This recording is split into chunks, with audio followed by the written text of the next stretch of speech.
Hello, hollow creatures of the dark.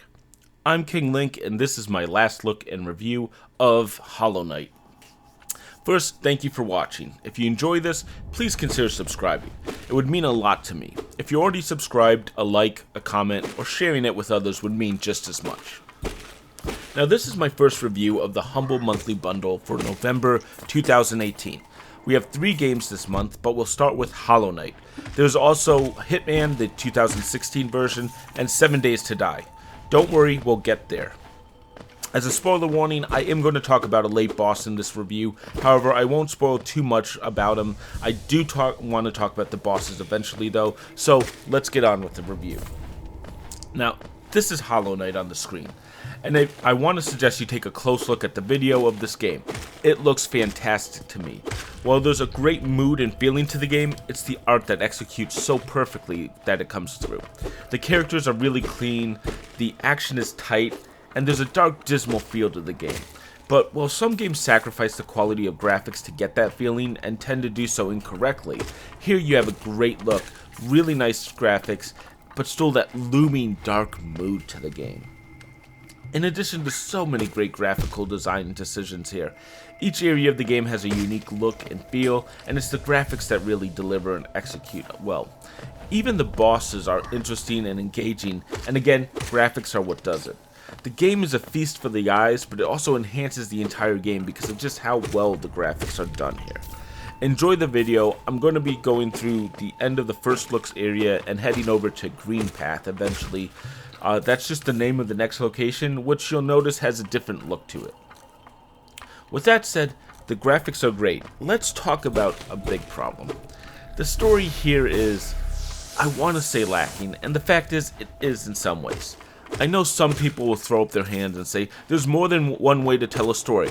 Sure, I agree with that, but the fact is, Hollow Knight doesn't do a good job. It approaches the story the same way that Dark Souls approaches it, focusing more on the lore. Now, I'm only going to refer to Dark Souls once, and that was it. But really, the story and the lore is weakish here. There's 3 dreamers that you need to awake so that you can take on the Hollow Knight. Now, there's a wonderful and interesting world to be found in Hollow Knight, but if a player told me they didn't realize anything else happened outside of that quick synopsis I just said, I'd have a hard time blaming them. The fact is, Hollow Knight heavily hides its story. This is a similar problem to Hyper Light Drifter. There's some interesting designs here. A number of characters can appear in different locations depending on the current situation of the game, and if you beat a boss or reach a certain point, an NPC might move on to the next stage of his story, and you might not see his whole thing, or in some cases any of his story, but you'll almost certainly meet most of these characters in a single playthrough. But to piece the story together is likely to take a lot of work and many playthroughs. That's great for heavy fans of the game, but for me, I found it lacking. I don't mind the lore idea, and I don't need to be hand-fed a story. I just wish there was a major story in the game somewhere visible, and a ton more outside of it. Hollow Knight seems to hoard its story like one of its many prizes. And you know, I don't think it lives up to the quality of the rest of the game. And that's a shame because the story here, as others have discovered it and explained it, is really interesting. It's just so well hidden that I only have seen very small pieces, and a number of other people agree with that. So, if the story is lacking and the graphics are amazing, we're going to have to talk about gameplay. Now, the gameplay is hard. I'm sure most people out there have heard something about this, but I'm just going to say it to get it out of the way. I'm going to talk about it near the end of the review, though. The main game of Hollow Knight, though, is about exploration. This is a Metroidvania-ish game. I'm sure if you're going to accept the original Metroid and Axiom Verge as Metroidvania games, you'll see this one too as one. For me though, I need a little more for Metroidvania. Some level up system, some heavy equipment system, or something more. This is not a slam on Hollow Knight, mind you. It's just all Metroid, no real Castlevania flavor to it. But the exploration here is a surprisingly good one. There's a few very interesting systems at work with the game. My personal favorite is the map system. You start the game without a map, but as you explore, and in fact very early, you're going to meet Cornifer. At least that's how I'm saying it. He's a map maker, and he ends up in almost every zone ahead of you to sell you the map. Well, a map. You see, Cornifer is a good buddy of mine, but he's not the best map maker. He'll give you an outline of a number of rooms in the area, but not all of them. Once you get back to town, you actually can buy a compass that shows where you are and a quill so you can build the map out on your own. And as you explore, you add rooms to the map to see where you are, as well as filling in the rooms that Cornifer tells you about. You can also add pins to show important items as well, but that's an additional purchase from Cornifer's wife. The thing is, the map is brilliantly drawn by the developers, and it makes me want to keep filling it in as often as I can. Finding a new location is a mixture of excitement and fear. I wonder what's there, but I also am afraid of death. I love the feeling because it's something new, but Hollow Knight quickly teaches that there's danger around most corners.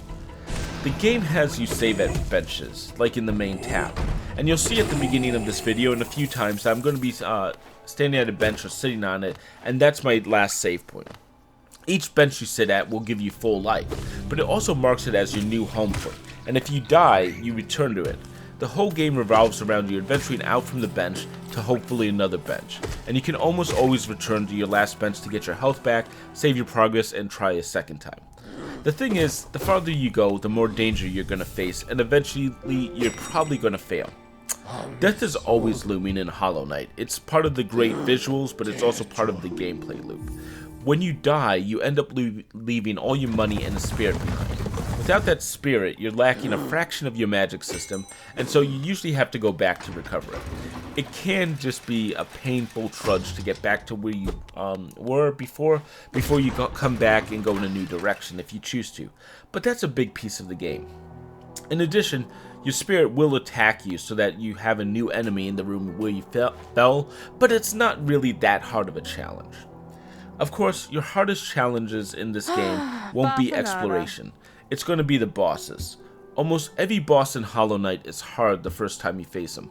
The only exception is the first boss in the game that I've never realized is a boss, the Gru's mother. Sorry Gruz, you suck and everyone knows about it. However, most of the other bosses will definitely deal you at least a defeat, at least once or twice before you master them. What's interesting is some of the bosses are going to challenge different people. I know a lot of people really dislike the Dung Defender. I personally beat him the first time, not even challenged by him on my new playthrough. Yes, that's my subtle brag, but on the other hand, Flurmarm, a boss that doesn't move, and some people think aren't so bad, is one that I constantly have problems with. I suck at baiting her, and that's just the facts. Then there's the balls hard bosses. Apologies to anyone who doesn't have balls. But there's one that I really hate, the Watcher Knights. This is an endgame boss for the most part, mostly due to the difficulty, and it's just a brutally hard fight that even good players tend to die at. I saw a speedrunner talking that he loses to them about 20 to 30 times just because he finds them so difficult and so random number heavy. The thing is that those bosses, when you run up against them, are sometimes more frustrating than difficult, and spending multiple hours on one boss does kind of suck here, especially when you feel like you have to go watch someone else fight them to understand what you're doing wrong, and then you leave realizing that you understood the fight, you just aren't good enough in some way. Yes, I know the phrase, get good. However, hold on to that thought for a second. Now, there's more here. I go deeper into many of these topics, and I of course talk about the magic system, the charm system, and even a discussion of whether the game is too hard, all in the written review, so feel free to check that out. The difficulty though is an important discussion for my score, and the game. The quick version is, Hollow Knight has an issue with how it presents the challenge. Every other hard game has found a way to allow players to see most of the experience without these really hard skill tests locking off content. And there's ways around it. Whether it be the summons in Dark Souls to bring other people in, easy mode in Cuphead, achievement-less runs on Fury, or the ability to skip bosses in some games. Hollow Knight doesn't have any of these, and that's a rather big problem. Get good is a common saying, but it's not actually the only way to play any of these hard games, well, except Hollow Knight. If you can't beat the first real boss, the Fallen Knight, who admittedly isn't that hard, you're screwed. That's the end of the game for you. If you can't beat the second boss, who's a little more difficult, or the Soul Sanctum boss, who's decently hard, that's as far as you get in the game.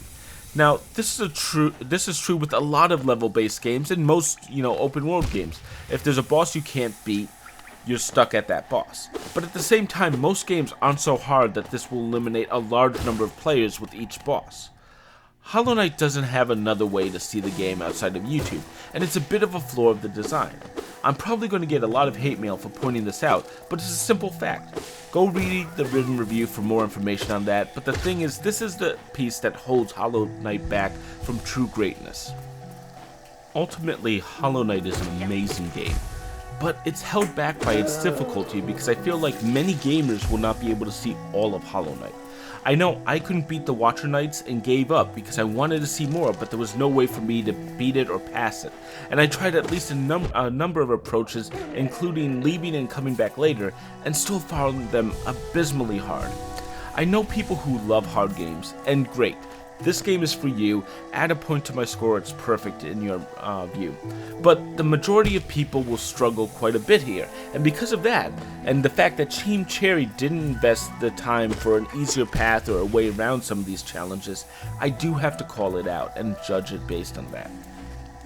Hollow Knight gets a 4 out of 5 for me. That's a great score for in-genre games, but for anyone outside of this genre, it's a caution.